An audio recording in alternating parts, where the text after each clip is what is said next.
This is the Paranormal Search radio show and podcast. Discussing unexplainable events that shape our extraordinary world.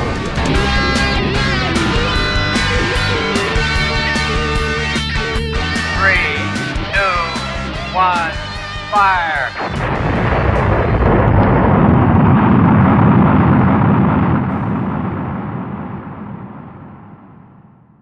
Happy Halloween!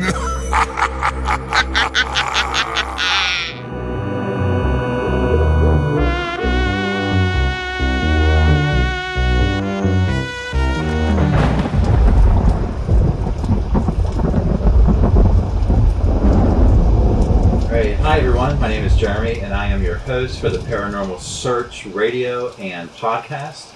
I am sitting here with the president of our group, Ross Weiler, and our guest for this evening, Tony Pugleise. Anthony V. Pugleise.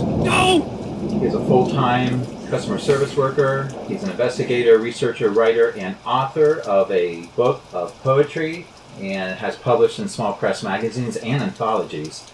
His current work, entitled All Things Truly Wicked, is fictional and contains 11 of his short stories. This book can be found in Amazon, Barnes & Nobles, and Apple iTunes. So thank you so much, Tony, for being with us tonight. Let's do a little bit of talking about reptilian humanoids. My friend and president of Paranormal Search here, Ross Weiler, and I, we've been discussing the creature from the Black Lagoon for quite a while now. Reptilians are one of my favorite cryptids, and I wanted to discuss everything I know about them and I've discovered in my research, of course. So where did the idea for the iconic film come from? Was it pure fiction? We were actually asking those questions to ourselves, or was there some fact involved with this? Tonight, I'll explore the film, and if time allows, the roles reptilians have played in our worldly cultures, our own lexicons, and our social media. There's no actual evidence these creatures truly exist, but there are many myths, legends, and lore which spans the globe. Is there something to this? Well, you all can be the judge.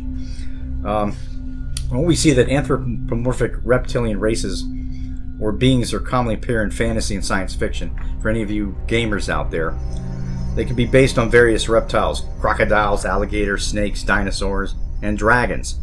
Often they're depicted as powerful warriors, though their intelligence to humans may vary. In many books and movies, some are more human-looking than others, and more sophisticated. Speech patterns also vary. If they're primitive, they often speak with extended hissing sounds, and others would enunciate with more articulation.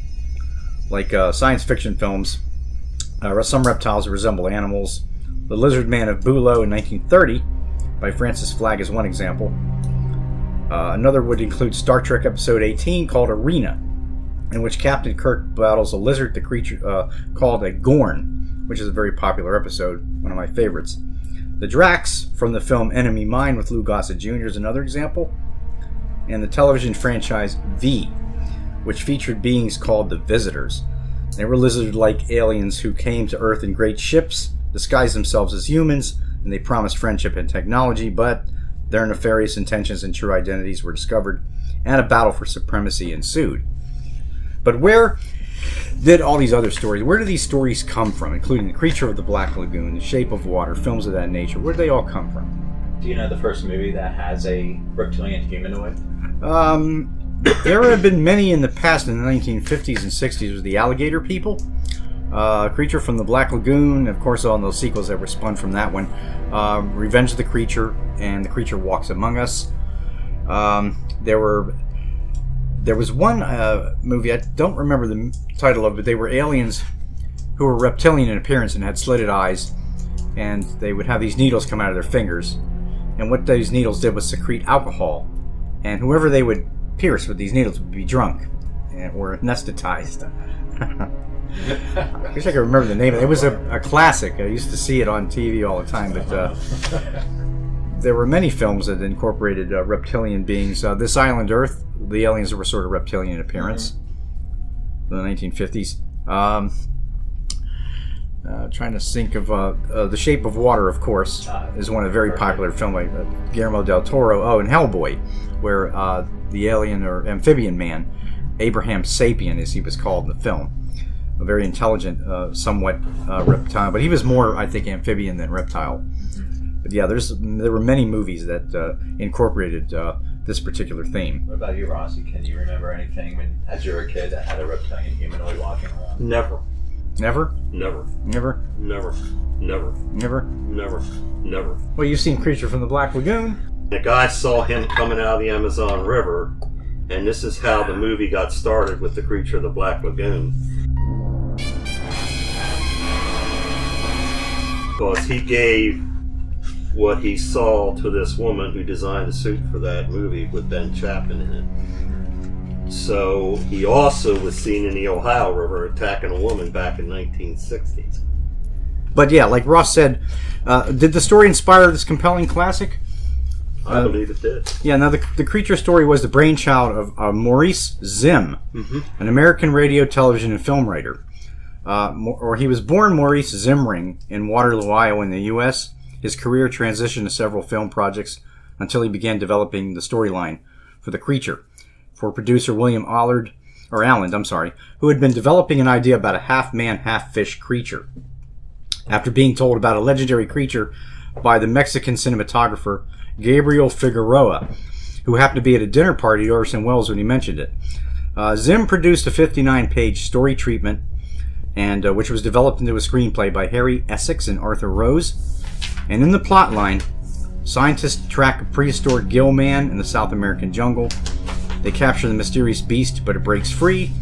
The gill man later kidnaps the lovely Kay, one of the scientists with whom it has fallen in love with. Very common theme with monsters, Beauty and the Beast kind of thing. Now, the creature was designed by Disney animator Millicent Patrick.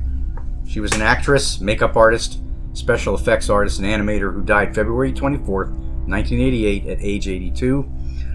Makeup artist Bud Westmore received most of the credit, and it was rumored that he was jealous of Patrick's association with the creature costume. So what's the true story behind the legendary film? What did Gabriel Figueroa know about a gill man?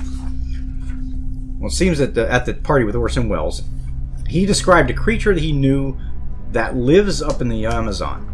And once a year, the beast comes up and claims a maiden. After that, he leaves. The village is safe for another year.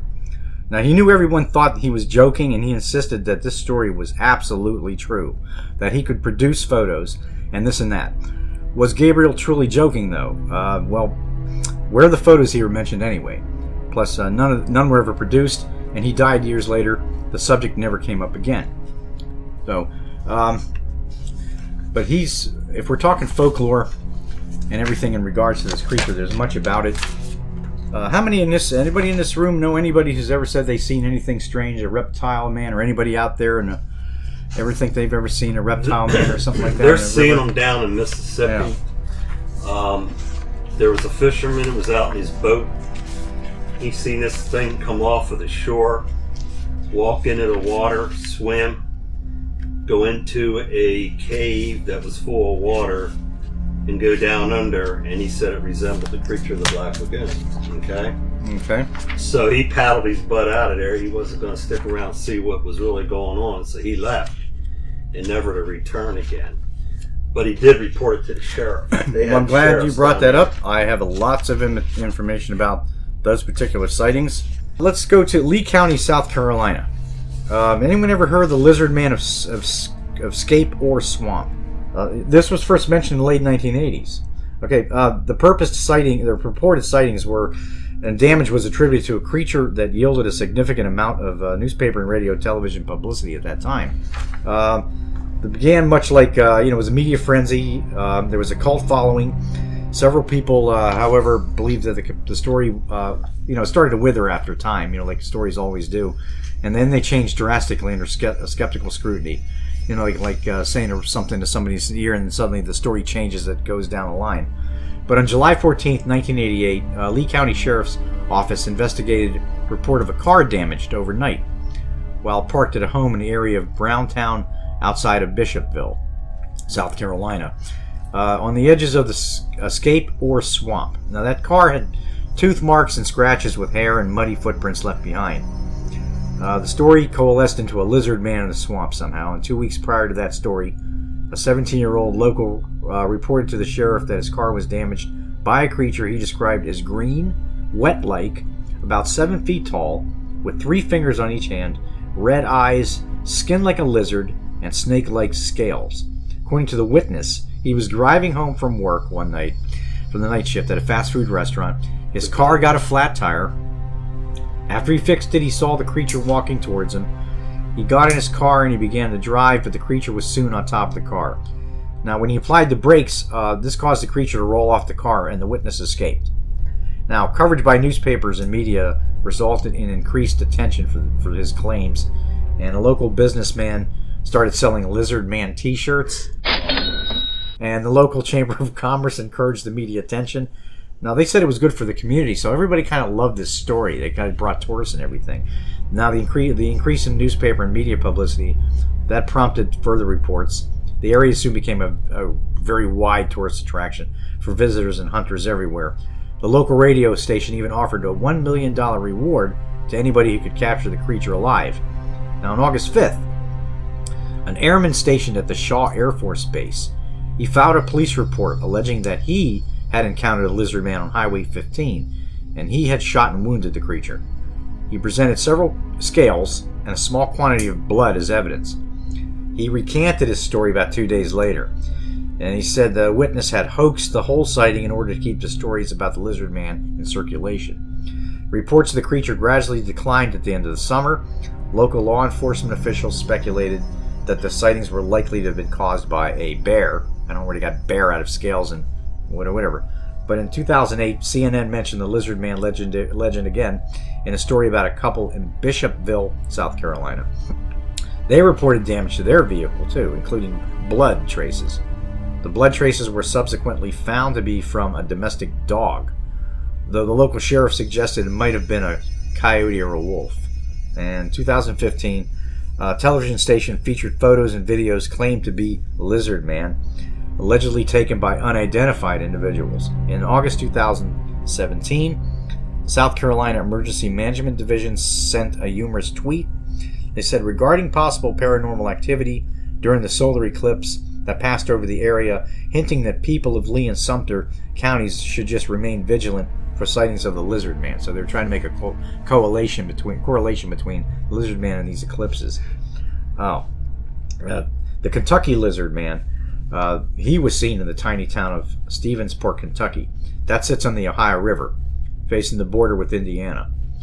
And in autumn of 1966, at around 1:30 a.m., a Stephensport resident was awakened suddenly by strange sounds outside of his house. As he looked outside through the window, the homeowner reportedly saw a 6-foot lizard man with brownish-green skin, webbed appendages, and a large ridge that ran from his forehead to the crown of his head, where it peaked like an arrowhead. Now, realizing that someone was staring at him, the creature retreated towards Sinking Creek, which connects to the Ohio River. This was not the first sighting of a strange reptilian near the Ohio River, though. In 1878, a journalist for the Courier Journal of Louisiana filed a story about a wild man of the woods. That was supposed to be a 6-foot-tall humanoid with scales that was captured and displayed in Louisville. And another one in Loveland, Ohio in 1972, a creature called the Loveland Frog, also known as the Loveland Lizard. He's a legendary humanoid frog, described as standing roughly 4 feet tall. The frog legend gained renewed attention when police officers sighted and killed an animal they later identified, and this is strange, as a large iguana that was missing its tail. Now, according to other legends, the creature was first sighted in 1955, but some versions of the story specifying the month of May in a family called the Hendersons, they were reportedly attacked by an animal. There were 3 different versions of this story, and only differ slightly from each other. The story all start the same way, of course. It's a businessman and a traveling salesman driving along an unnamed road late at night. In one story, the driver was heading out to the Branch Hill neighborhood when he spotted 3 figures standing erect on their hind legs along the sides of the road. Each were 3 to 4 feet in height, with leathery skin and frog faces. In the other two versions of the story, the creatures were spotted under or over a poorly lit bridge, and there were a number of bridges in Loveland going over the Little Miami River. This story tells of a businessman watching the figures converse for a while until one of the creatures held a wand over his head and fired a spray of sparks, startling the observer into fleeing the scene. Talk about Harry Potter. Names? Professor Flitwick, you've known me for 5 years. No exceptions, Potter. On March 3rd, 1972 at 1 a.m., a Loveland police officer was driving on Riverside Drive near the Totes Boot Factory, and when an unidentified animal scurried across the road in front of his vehicle, the animal was fully illuminated in the headlights, and he described it as 3 to 4 feet long, or tall, and about 50 to 75 pounds with leathery skin. He said he spotted the animal crouching like a frog before it momentarily stood erect to climb over the guardrail and back down towards the river. 2 weeks after that, another Loveland police officer reported seeing an unidentified animal crouching on the road in the same vicinity. That officer actually shot the animal, and he recovered the body he put in his trunk to show the other officer. According to the second officer, though, he said it was a large iguana about 3 to 3.5 feet long, and he didn't immediately recognize it because it was missing its tail. The officer recounted the incident to the author of a book about urban legends, but says the author omitted the part that confirmed that the creature was an iguana rather than a frogman, because it didn't make it quite interesting. Now, some of those stories I'm not too sure if they're how true they really are. I can clear up the one with the boy getting out of the McDonald's. That was a hoax. Well, they said it was. Yeah, they said it was a hoax. It was a hoax, and he went to the sheriff with his dad and everything, and he was a drug thing. He got killed, but it was a hoax. He hoaxed that. Why, I don't know. I didn't read the whole story, but he hoaxed that one. This is one you're going to love. This one. This is one we talk about all the time. Yeah. This is one of the best known lizard ones. Attacked by what she called a green-clawed beast. Mm-hmm. On August 1955, it was a hot summer afternoon, Evansville, Indiana. On the Ohio River, Naomi Johnson and her best friend Louise Lamble, along with Naomi's children Daryl, Darwin, and Sandra, they went to the river for a swim. Now, when the children remained on the riverbank, Naomi, she swam out the river. Her friend Louise entered the water with an inner tube. At some point, 15 yards off the shore, Louise was pulled underwater, but soon surfaced, gasping for air. And she said something was pulling her under just before she disappeared under the surface. She managed to free herself after a few attempts. Once back on the river, Naomi's wounds from the attack were obvious. Her leg was scratched from her knee to ankle, and she was covered with a bluish-colored mud.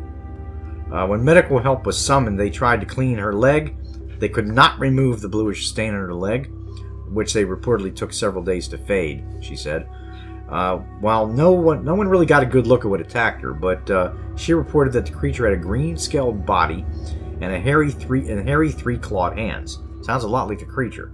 Johnson later claimed that she was visited by a U.S. Air Force officer who warned her not to speak of what happened. In fact, she said that what attacked her looked like, in quotations here, one of those little green men. Now, many strange creatures and events have been reported along the Ohio, but many people maintain the case of the green-clawed beast is that of misinterpretation. It was supposed to be a real event that was exaggerating by years of retelling. The Ohio River is deadly undertow, may have been responsible for pulling Naomi underwater, according to most. I don't believe that. No way. The river bottom is littered with cast-off fishing line and debris and trash from the busy shipping traffic that moves along that river. As for the blue stains that could not be cleaned, it was tested and shown to be mud from deep caves beneath the river. It was stirred up by the boat traffic or natural underwater movement. No way. Okay, this was on her leg. I don't think it went up into her. I don't believe that story at all. Now, whether or not subsequent sightings of a 15-foot lizard man in Trimble County in '55 is true, the attack on the woman here, I think this is very much of a real story. And why would a Navy officer come to her house? mean, what do you gentlemen think about this? Number one, when they showed this reenactment, they had the Creature of the Black Lagoon clip showed that she said this is what it resembled. That's the closest she could get to it. Did she admit to seeing it? Underwater. Did she admit to seeing the movie in the theater? By chance? I don't know. She did. No, I don't know if she even. I don't. When she went underwater the third time, she got a good look at it. And this was 1955. 55, yeah, it's 55. 60? Well, this says. Let me see. I'll go back. 55. Information here. 55, August 1955, in Ohio. 54. Yeah, it came out in 54. But how do you? The Ohio River would be so dark. How on earth would you even see? Yeah, I'm wondering if that. If somebody pulled me under, the last thing I'm going to do is worry about what it looks like. Sure. I'm thinking the same thing too, but there's got to be something to this story. Where did the mud come from? The blue mud in her. Yeah, everybody's seen it, and why would a Navy officer? If it wasn't for those two incidents, I don't think I would have believed the story. I would have thought, like you said, that movie came out in 54. Revenge of the Creature came out in 1955. 54. Huh? No, Revenge of the Creature. Oh. Okay. The Creature from the Black Lagoon came out in 54. Revenge of the Creature 55. The Creature Walks Among Us in 56. So they're sort of back to back year after year. But there are other legends, though. These legends go back very far about reptile men or creatures that are very similar to reptile men. Has anybody ever heard of a Yakaruna? Okay, this is a mythical water person, half human, half fish, half reptile. And this comes from the Amazon. Stories from the Amazon. They said they live in beautiful underwater cities at the mouths of rivers. They're prominently found among indigenous people of the Amazon, and they still believe these legends today. The term derived from from pronouncing this right, Quichua language, Yaku for water, Runa for man, which Yakaruna, waterman. The Yakaruna are man-like and hairy. This is a strange. It says with backward turned heads and deformed feet. At night they wear giant boa constrictors around their necks while riding giant black crocodiles like canoes. They're supposed to be considered to many to be mythological gods. The local people believe they sleep at the bottom of rivers and lakes, and they communicate with aquatic animals, sort of like Aquaman. They're attracted to the odor of blood in menstruating women. Once a woman is abducted, the Yakaruna transforms into a handsome man who drugs her with secretions which act as aphrodisiacs and then brings her to his kingdom. That sounds a lot like what the Mexican cinematographer Gabriel said about how they come up for maidens and they take the maiden, and once they go back down into the water, they never come back again. They're happy. Now, what happens is that anybody that's abducted by a Yakaruna, whether it's a man, a child, or a woman, they become a Yakaruna as time goes on. And that's part of. They actually sit on turtle shells. They recline on hammocks made from feathers or butterfly wings. Their cities are crystal or multicolored walls that are made from fish scales and pearl. They're seductive and sexually dangerous. Fishermen have gone missing, and mysteriously pregnant young girls, as if they had impregnated them and then claimed them back into the water. There was a man named Don Juan Flores Salazar. He described the story of how his little sister was taken by a Yakaruna. She was swimming. She was pulled underwater. She vanished. A year later, he saw her again. She was still alive, but she was a Yakaruna, described as what may be considered like a mermaid-type looking creature at the time. She said she had married a Yakaruna and gained knowledge in becoming healer of the waters. They're supposed to be great creatures of great healing power, which may have given Guillermo del Toro, or the writer of The Shape of Water, the idea for creating The Shape of Water. The creature in that movie had the powers of healing. He was also bioluminescent. He also took the woman at the end of the film into the water with him, and eventually she was starting to transform into one of his types of creatures. So some of these mythologies, there's much mythology. There's a lot of mythology in fiction, but how real are they? There are stories of reptiles being seen in cities, living in sewers. Cowabunga, dude. Even a strange story, bro. I remember that story about the reptile behind the woman's walls in her house, and her daughter was feeding it sandwiches. Yeah, peanut butter and jelly sandwiches. And then she saw, when she went in the room, she was wondering who's eating all these peanut butter sandwiches. She went to the bedroom, and The creature is. She had another peanut butter sandwich. The little girl had another peanut butter sandwich, and this claw comes out of the closet like this, like, give me the sandwich. And her mom freaks out, and he takes her daughter, shuts the closet, and runs out. Well, the only problem I have with that story is that she never left the house. She didn't call the police. No. She didn't even try to lock the doors with chains in there. She went to bed, and the creature crawled in bed with her one night. Right. She said she went to bed, and the creature dragged her out of bed, and he breathed some kind of like poison into her face, and it caused her to become sleepy and groggy or whatever, and drugged her for a little while, but then it just disappeared. But I know one thing. If there was a creature that big behind my wall, the last thing I'm going to do is go back to bed later on or stay in that house. I'm going to run down to the nearest police station and tell them what that's going on. And they'd have to go back there and see how it must have gotten into the house somehow. It probably came underground. From the tunnels, from the underground, from some kind of underground tunnel system. And I'm wondering, well, because the story jumps from this thing in the closet, and then the woman's in her bedroom sleeping. How do you sleep like that when there's something in your walls? Hey, I'm calling the cops. I'm calling animal control. I'm calling somebody. Yeah, this is crazy. I mean, the thing of it is, I think that was the type of a ranch house that was just on a cement slab, and this creature came tunneling up through, you know what I mean, the floor to come up inside that closet. Actually, it was an apartment building. Or something kind of. Well, she was on the first floor. She was on the. I don't remember the whole story. I wish I was in the TV show. And then they also had the ones that were chasing the woman in the truck. Yeah. Anyway, it was in the TV show Mysteries and Monsters there. Oh yeah, that's right. The one with they were coming out of the sewers. Yeah. And they were walking sort of on all fours like Quasimodo or something. And chased this woman on a truck, and then her boyfriend came out and tried to fight him off of the golf club and everything with golf clubs, and he jumped back in the truck and disappeared, and then it was like a foggy night or something, some summertime night. That was in California. All these stories originating in California almost. So there's lots of different ones, but there's different things, stories. The questions I have, how's reptilians and a gill man, how much are they alike? Are reptilians alien? Where do they live? Yeah. Do they believe reptilians are running the U.S. government? Oh, yeah, they do. And I can tell you right now, gentlemen, these are questions I have. Before we go, how far back these legends go, though, we'll get to that in a minute. Yeah, I do have information on that as well. How far these stories go as far back? They go very far back. I mean, how many people know here about stories of feathered serpents? Quetzalcoatl, the Mayans, they all have one thing in common. Almost every civilization, including the Mesoamericans, the Egyptians, the Southeast Asians, the Eastern Indians, all have stories about some kind of serpents that fly, either with feathered wings or wings. The stories of dragons, reptilian creatures with wings. In the Western civilization, however, we're always trying to kill the darn things. There's like the knights in shining armor. I will slay the dragon. And the one thing they have in common, the dragons are always doing what? They're always gathering shiny objects, jewels, coins. They don't want monetary gain. What are they going to do? They go down to Boscov's? Nobody beats the prices at Boscov's. No, they're going to... So they're always... What else are they always doing? What else are dragons so popular for in the Western? But it's the treasure that lures men. Yes, but what else do dragons do? What else do dragons do that cause the knights to come and vanquish them?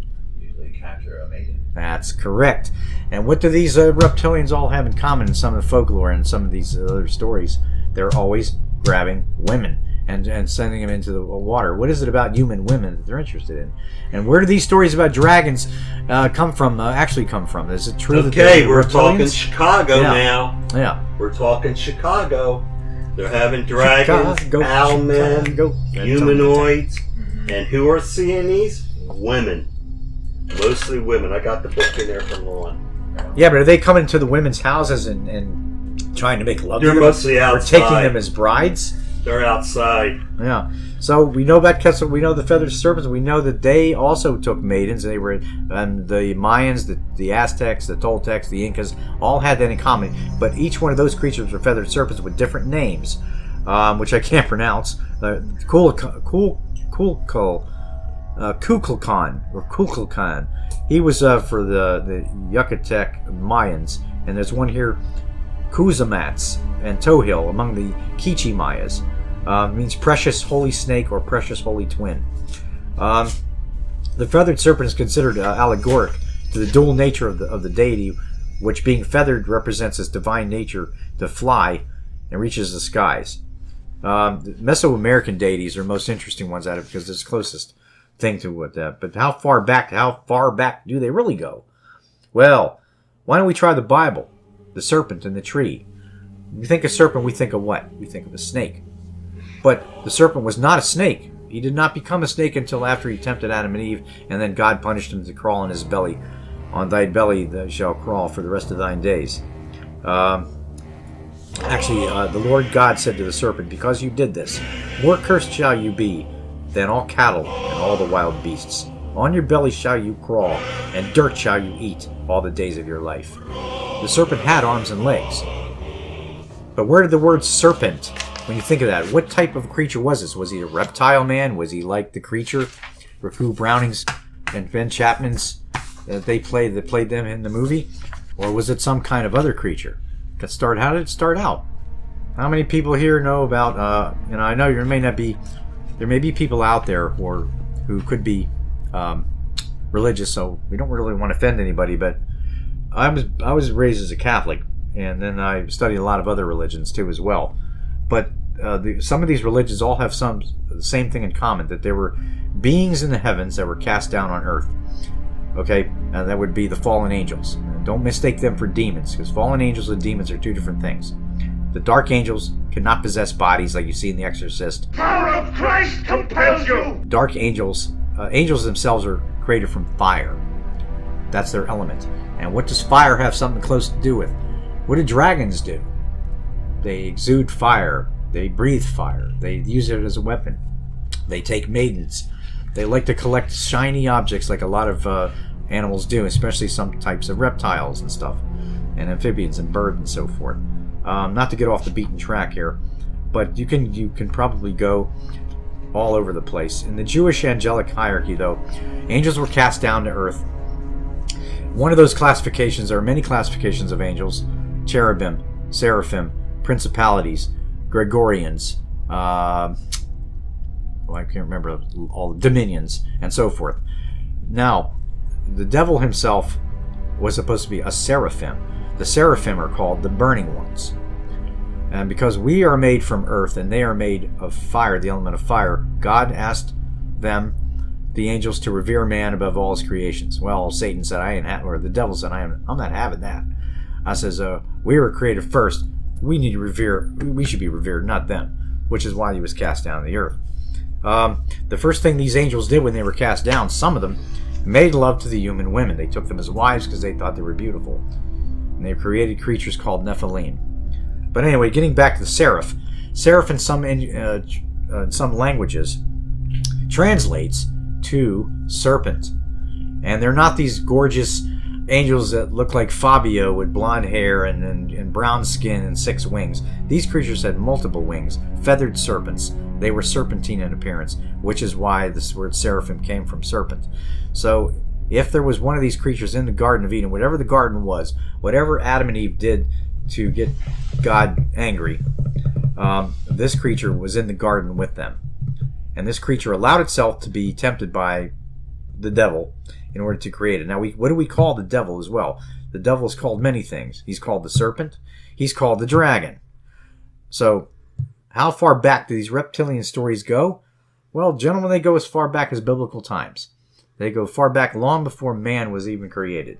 So, we, in our quest for trying to find facts and figures, could these creatures be something that goes that far back, and they're the descendants of anything that in all these legends and everything about there's a story that they think these reptilians come from the center of the earth. Yes, but that makes perfect sense because the angels had no place to go when they were cast down the earth. Like I said, they have bodies. They can't possess your body.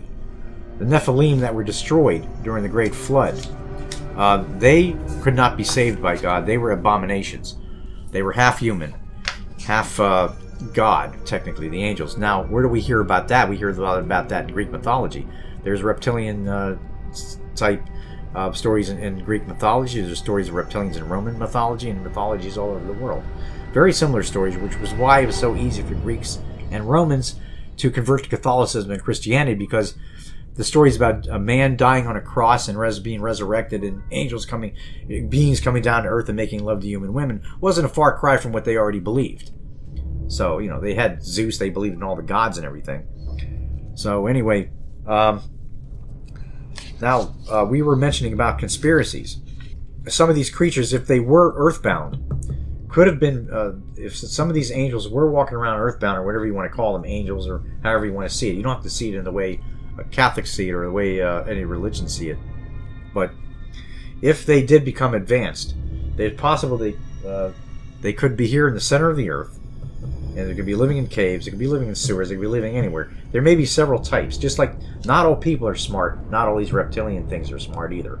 There's ones that don't speak very well. There's some that still crawl on their arms and legs like primitive animals, and there's others that stand straight up and they're quite intelligent, and they can probably give us a run for our money. So let's talk about the reptilian elite and the conspiracies that surround that. Now, could this be true? Are they actually among us? They drink blood, they eat flesh, they shapeshift. Are they extraterrestrial from outer space? Or are they always been on this planet for thousands of millenniums? Have they always been here?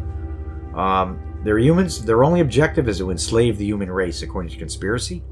Sounds pretty hard to fathom. But they are allegedly our leaders, our corporate executives, our beloved Oscar-winning actors and Grammy-winning singers, and they are responsible for the Holocaust, the Oklahoma City bombings, and the 9/11 attacks.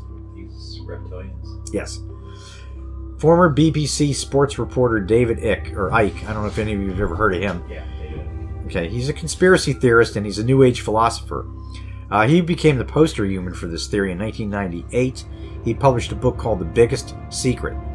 Now, he insisted on being called the Son of Godhead. He felt himself he was pretty wild. He said he calls the reptiles the Anunnaki, which means those from the heavens who came.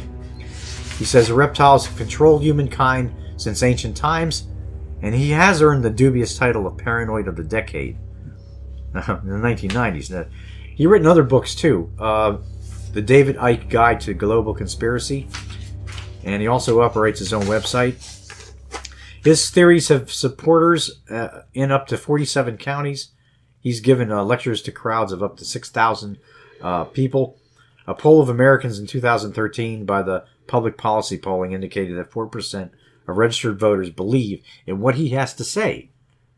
Okay, his book, The Biggest Secret, contains interviews with two British people who claim that members of the royal family are nothing more than reptiles with crowns. And I've heard many of these theories and have seen videos where their eyes and faces change shape. Have you seen those? Yeah, not just her, but they're news people, actors, singers. Rumsfeld, his face turns funny. George Bush, young Bush, George W. Fool me, we can't get fooled again. Oh yeah. According to him too, he's saying that monsters are from the Alpha Draconis star system. Okay, that's where he's saying they're from, and they're hiding in underground bases here in the Earth, and they're the force behind a worldwide conspiracy against all humanity. He says that most of the world's ancient and modern leaders are related to these reptilians. That includes Queen Elizabeth, the Bush family, Henry Kissinger, Bill and Hillary Clinton, and Bob Hope, the comedian. He claims that lizards are behind secret societies like the Freemasons, the Illuminati, which incidentally, Freemasons, the Illuminati branched off from the Freemasons, I believe. There's a ritual when you become a Freemason. It's what they call you become illuminated. And once you're illuminated, then you become a full-fledged Freemason. Lots of stories about them as well.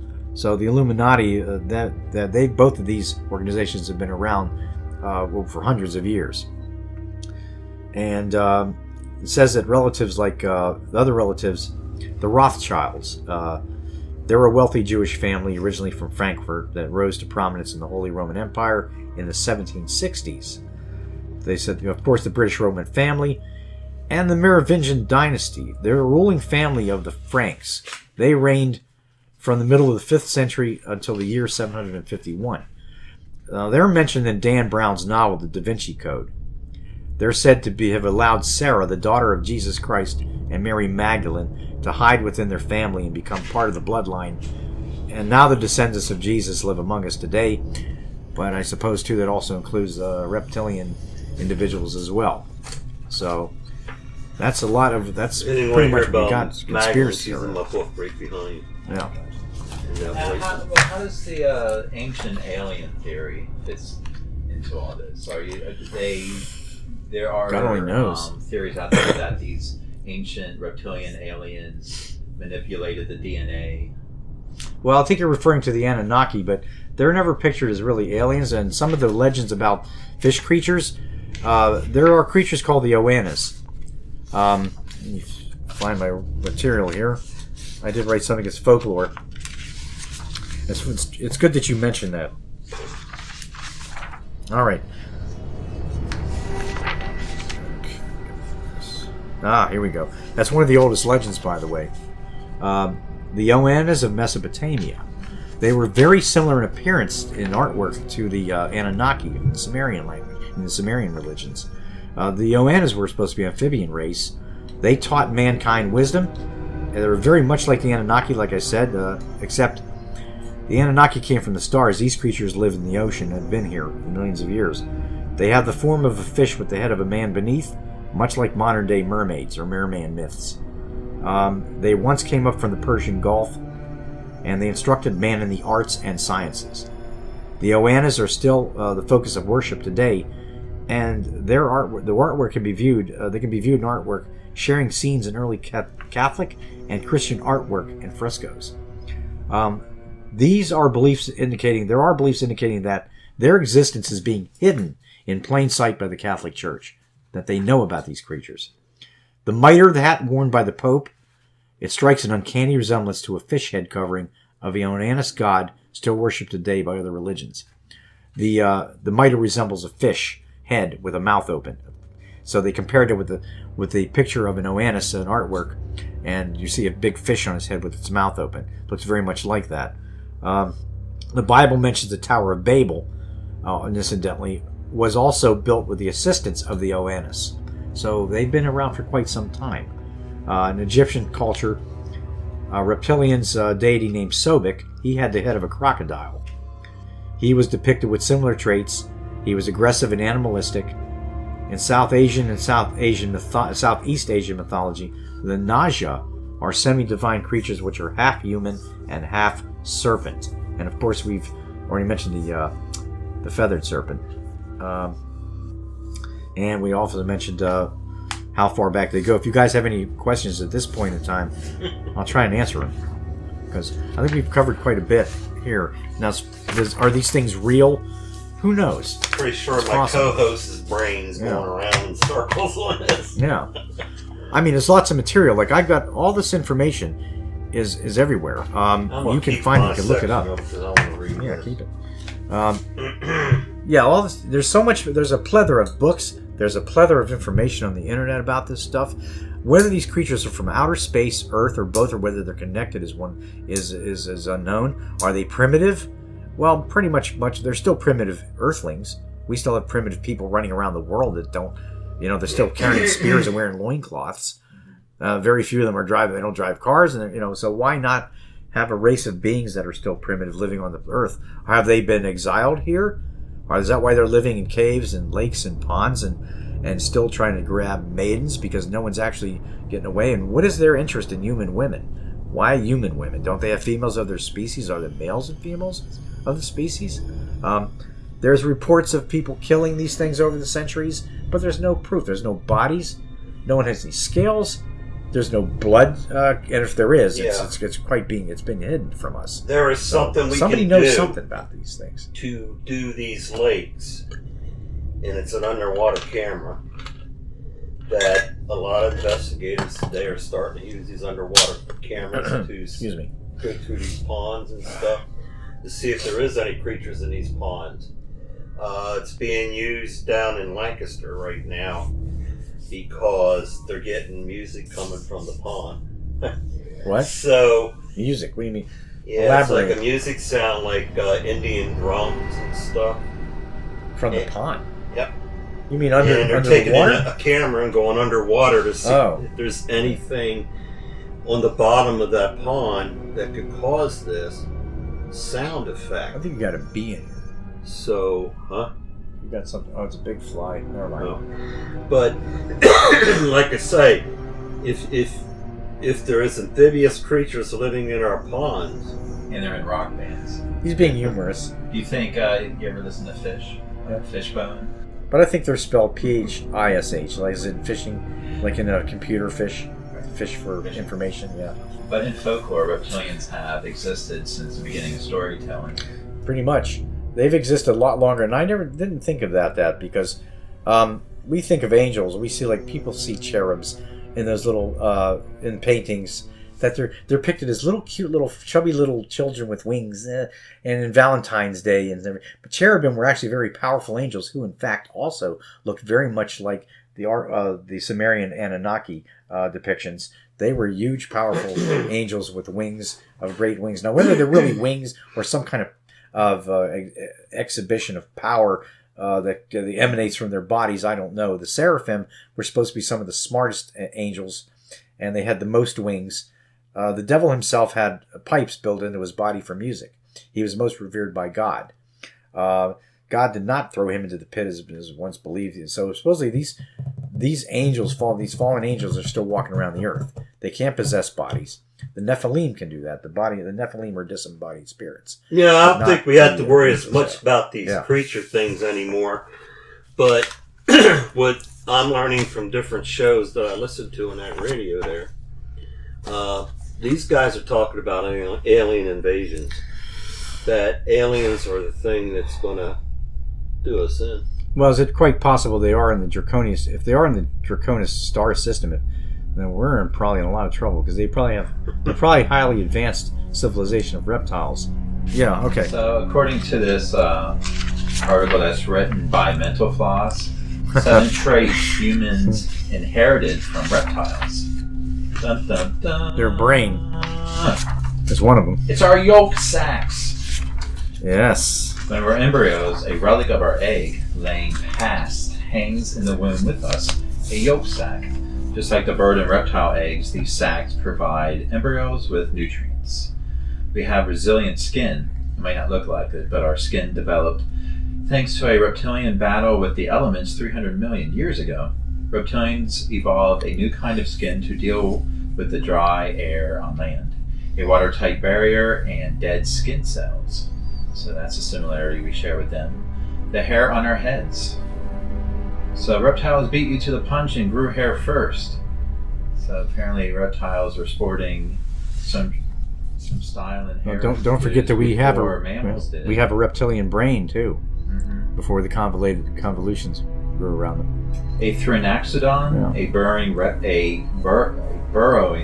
reptile that lived 245 million years ago, evolved the whiskers to feel around in the dark. That's pretty neat. Well, a reptilian is more like cool. a prehistoric Anything type else? creature. Mm-hmm. Well, they got the 3 bones in the middle of our ear that helps amplify sound. Oh yeah, the anvil, Reptiles have those as well. the hammer, the anvil, and I forget the other thing. except for Ross. He's like, huh? I don't have any of that. What's that? What? It's coming back slowly. We'll jam a pencil in there, loosen things up a bit. So they also mentioned the brains as well. Yeah, okay. Our teeth. Most modern reptiles have long, sharp, peg-shaped chompers. Thinking of crocodiles. They do not have canines. These are strictly found in mammals. But it wasn't always that way. The dog-like lizard, Gorgonoscopid, was one of the first ancient reptiles to flaunt long saber-toothed Oh, that's canines. right. I know that creature. Yeah, I know about that creature. He looks similar to the beast from 20,000 Fathoms, except his skin is smooth. He has no dorsal spines. And he's got these 2. Right. Yeah, I've seen that on TV special. That is a very strange looking creature. It looks more mammal than it does reptile. And You know, Yeah. the crocodiles and the alligators are from prehistoric times. And Yes, survived. that's right. And they survived for millions of years. It's possible that some small species of dinosaur, other than becoming birds, Right. because a lot of them were feathered. The velociraptors in Jurassic Park didn't look like that, and they weren't that big. Most of them had feathers, and they developed flight. But it's possible they could have also developed. They were very intelligent, they could have developed in the humanoids, like monkeys become man, supposedly. I'm not sure if I believe the whole evolution thing, but genetic tampering, whatever you want to call it, is possible. Here that we don't inherit reptile teeth, skin, and bones directly. We simply inherit the genes that make them possible. Right. So we do have similarities. And you would think with the evolution of all creatures on this planet, we all share similarities in our DNA. Maybe. Yeah, if you believe in the Darwinian theories, first fish jump on the land, become amphibians, they become reptiles, they become birds become mammals or whatever. But I think maybe they might have been all over the place. Maybe it's not necessarily in that order. Let's go with cattle mutilations and what they're taking from these cows. Where did that come from? I gotta talk about this because this is okay. I gotta see where this is going. Go ahead. It's going. Trust me. They think that the blood that's taken from these animals, the aliens use it for food. Oh yeah. That they take the blood through their skin and feed themselves. Well, Paul Schneider from Dulce, New Mexico, that story, he's mentioned a lot about what they do with. I don't mean to get off the subject that's okay. And everything, but that's pretty close to the subject. Yeah, that's a good point you made. Because this is something that's getting starting all over again. For those of you listeners out there, if you want to check out a real strange story, check out the story of Paul Schneider. If you don't already know it, from Dulce, New Mexico, Dulce. He claims that he was in the middle of a firefight between aliens and human soldiers in a tunnel in Dulce, New Mexico. He went down an elevator and he was in the wrong place at the wrong time. His fingers got blown off. Part of his chest was blown up. He's done a lot of speaking engagements, and there's a lot of talk about Dulce and their involvement with aliens and genetic tampering and blood and flesh being taken. So possibly there is some kind of connection with these mutilations. And the only gun he had was a 380. Too. Was it what? Yeah. 380 that he used. He carried on job sites. In case of snakes and stuff like that. And that's what he used to fight. But we lost that battle with the alien. They used lasers from their chest. Right, and if you've seen this man, you look at Paul Schneider, if you've seen this man, his fingers, his chest, that wasn't done by any conventional weapon. And I don't know how he walked around like that. I think part of his face was murdered too. They found him one day in front of his window with a piano wire wrapped around his neck. Suicide? I don't think so. No. Mm-mm. In the same way with Forrester getting thrown out of his hospital window. Yeah, sure. Right. Yeah, he slipped and fell. Right. Because his brother was coming to take him out the next day, and he had to do something with him. What happened to him? Oh, he fell on his knife 15 times. Yeah, poor guy. How unfortunate. I don't know. Well, are there other stories of humans engaging in battle with aliens or reptilian humanoids, anything like that? Well, I don't hear too much about, except for I hear about regular people. I can tell you. Like the stories we told you earlier about the man who fought them off with a golf club and was near his truck. And there are a couple other stories here in the United States. Story that a lot of people don't know about Area 51 and the UFO that went down in Roswell. When they got on the scene of that Roswell crash, they had M1 Grand rifles. And the one alien was walking over the hill that was alive. A lot of people don't know this. It's true. And they kept saying, "Hope, hope." That means stop. Well, he probably didn't even know that. He kept on walking, and then he just opened up on him and killed him. And that's a true story. But when it comes to aliens that are embedded in our ufology, are these reptilian? Do you think these, just the stereotype of what an alien would be, do you consider that a reptilian humanoid?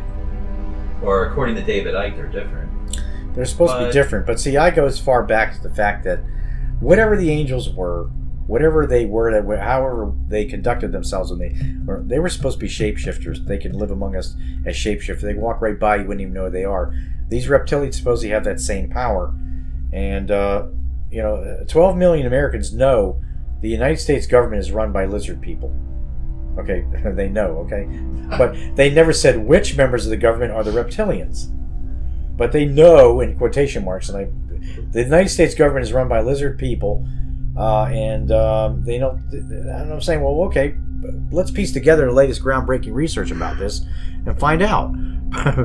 And these commenters at conspiracy websites, we've been able to isolate a number of prominent individuals who possess reptilian compatible bloodlines.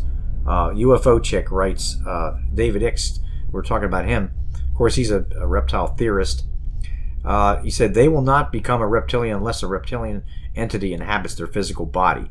So supposedly, they have to inhabit your body in order. Like, I'm not saying that George Bush was an alien, was born an alien, but what they're saying is that these creatures, these humans are either allowing themselves to be taken over or possessed, if you will, by these reptilians, and their old identities are gone. But they don't become reptilians. They get possessed mentally. Supposedly, there's lots of theories about all that. Nobody's turning into a reptilian. No, but you can see their reptilian eyes. Yeah, you can see their eyes. So they're taking over the person's body completely. So if they wanted to take over your body completely, you may not be the same Jeremy Crothers or the same Ross Weidler. You'd be different. You would even no longer even literally, but you play the role. As a human, just like in the TV show V, with the reptiles, they disguised themselves as humans, but they were costumes. They weren't actually in the form. These beings can actually become you. They can take on your identity, and then sometimes there's dead giveaways. They can't always maintain that physical appearance. Sometimes every once in a while you take a photograph of them, and their eyes you might see the eyes change the slits. You might see the skin wrinkle a little bit, like they're trying to reconstitute back into reptiles, but they can't do it in public in front of the cameras. So cameras carry these things all the time. They're using human form to achieve total dominance over the world. Now, if you're under assault by reptiles, Protector of Mankind writes at alienufo.com that you can be a reptilian-human hybrid. It sort of varies, but according to David Icke, he said the way it works, thousands of years ago, the reptilian beings from the constellations Orion, Sirius, and Draco intervened on planet Earth and began interbreeding with humans. That sounds a lot like the stories in the Bible. Not physically, however, but rather through the manipulation of the human coding, or DNA. Icke states that it is no coincidence that humans have fundamental reptilian genetics within their brain. You just talked about that a few minutes ago, all things we share with reptiles, including the reptilian brain, that little piece is right in the middle. Okay? Now, whatever, the point being that it's easy to tell when you have, or someone you know has been possessed by a reptile from outer space. Well, Icke doesn't describe how to spot someone who's been manipulated or merged with a reptilian, probably to protect his lucrative speaking circuit revenues. The common signs, according to him, is let's see, where'd he go? Okay. Prominence of green or hazel eyes that change color like a comedian, but also blue eyes. True red or reddish hair. Uh-oh. Describing your... Uh-oh. Low pulse... very nervous. Yeah. Got a low pulse rate. Low blood pressure. Take his blood pressure, Ross. Keen sight and hearing. ESP. An extra rib or an extra vertebrae. Do you have an extra rib or vertebrae? All right. UFO connections. Like if you've been connected or contacted by UFOs. Do you like space and science? You love space and science. Uh-oh. You got to watch out. A sense of not belonging to the human race. Oh, sure. That's been... But who doesn't feel that way sometimes? Yeah, I know. I was going to say. That's happened since junior high. Yeah. Grade school for me. Piercing eyes. You got vodka in that. Would you describe your eyes as piercing, Jeremy? No. They're not like Bela Lugosi. Any paranormal occurrences? Okay. Psychic dreams. Being a truth seeker. Desire for higher wisdom. Empathetic illnesses, like you could feel someone else's pain or their illnesses, or if someone's sick. Mm-hmm. So, are you empathetic to other people's illnesses? Apathetic. Or empathetic, actually. But just, yeah, I'm apathetic most of the time, too. Not empathetic all the time. Deep compassion for fate of mankind. I think we all share that trait, though. Yeah, to some extent. A sense of a mission in life. Psychic abilities, unexplained scars on your body, capability to disrupt electrical appliances. Wait a minute. This is what Ike. Oh my God, that sounds like someone we know, don't it? Ross. Alien contacts. All right, now supposedly if you match up to most of these, then you're probably a reptilian or reptilian/human hybrid. It just so happens that I match almost all of these. This person says in the book, not me, folks. But I also match a list of signs that you're a vampire. But you know That's what? funny as heck. Everything boils down to a story unless you got proof. That's right. And everything that's discussed here tonight is a story, but we got to have the proof. You got to have, if the Gill Man exists, you got to have that sucker in custody to prove that he exists. And that's our problem as investigators. Our job is to try to get out there and prove these things exist.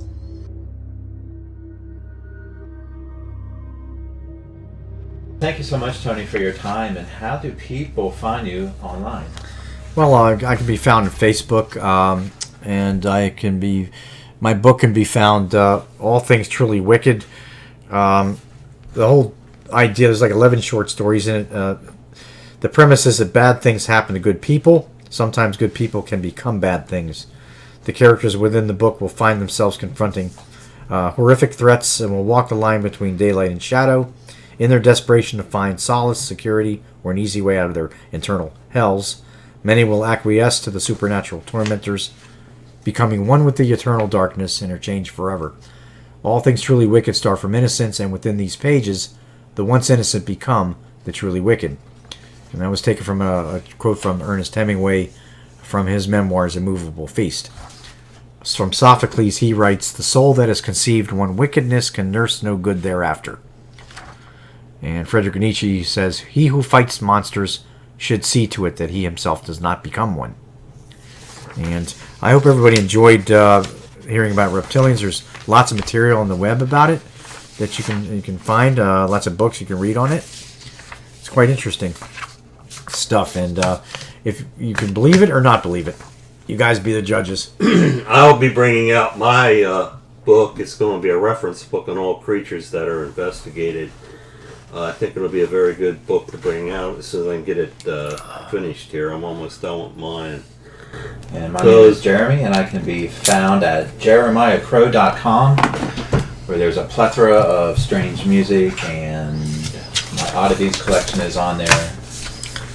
And the museum is currently on hiatus, but it will be up and running once the current plague leaves us. Any sightings, you can get me at 717-657-8023. Exactly. And you can reach us at our Facebook site. It is the Paranormal Search of Pennsylvania. And we have a YouTube channel as well under the same name. So please reach out to us with any interesting stories. I can be found on Facebook, Twitter. I have a Facebook page, The Grimalkin's Hearth, along with my own personal Facebook page. Okay. That's for anybody that's interested in getting into the Grimalkin's Hearth and sharing any stories they may have, real or fiction. Feel free. No. And Ross can be found at the parking lot of any given dollar store. Harassing people about walking dogs in the heat.